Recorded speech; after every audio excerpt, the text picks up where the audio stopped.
Tada! Ito lang siya kalaki.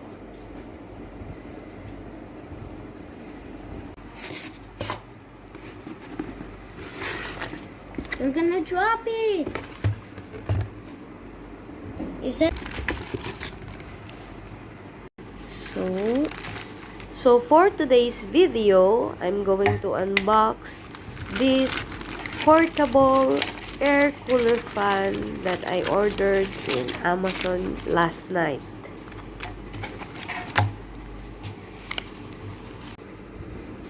This is the manual. It's written Chinese, I think, but there's an English version of it.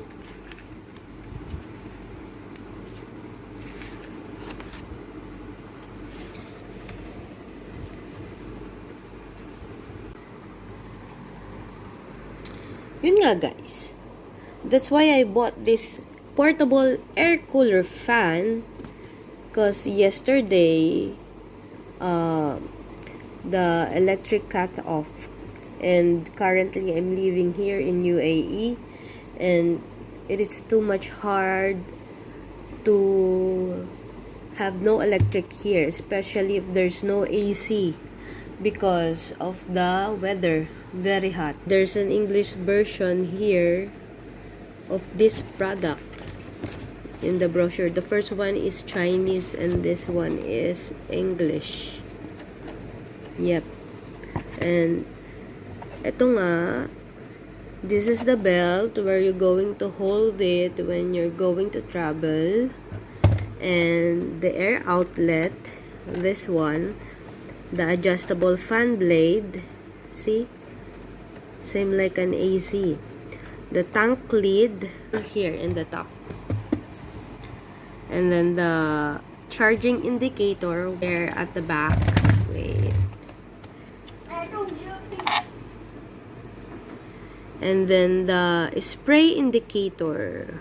Spray indicator number 6 is this one. For humidifier, I think this one. Look at the symbol. Yung para siyang, ayan.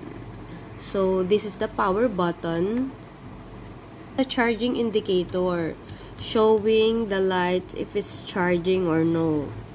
So, the charging, this is a type C. Type C daw siya. Type C for charging. Type C. Then, the air inklet is this one. Ay, hindi ko alam kung anong gamit niya. Basta sabi dyan, this is an air inklet. So it shows here how to put some water and how to clean it after. Itong top. Titilt mo siya, then you're going to throw the water. Okay, let's open it. This is the top cover. How to get better cooling effect.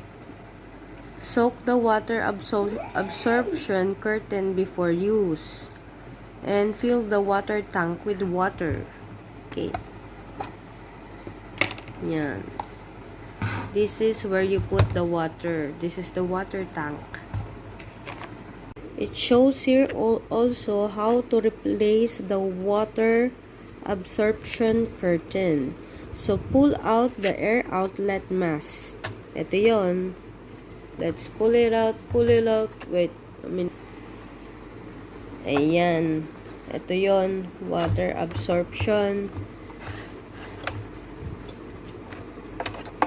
Ito yung water absorption na naka-indicate dito na that soak the water absorption curtain before use.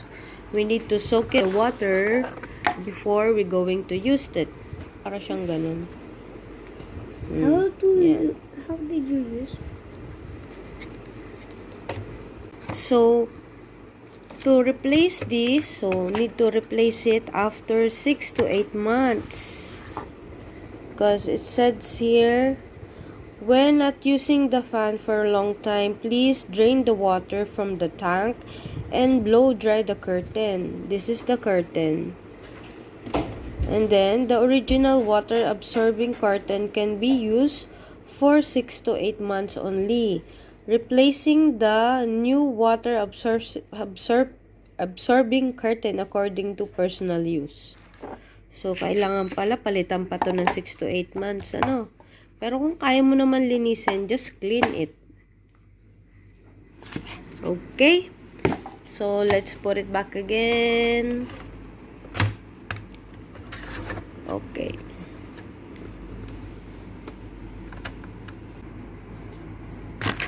So, here, I'm putting some ice. But, it said water only, but I want some ice so that to make sure that it's more cooler. But it's cold already, even you don't put some water. But for this one, the water is for the humidifier if you want to use the spray.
When there's no electric, you can use it.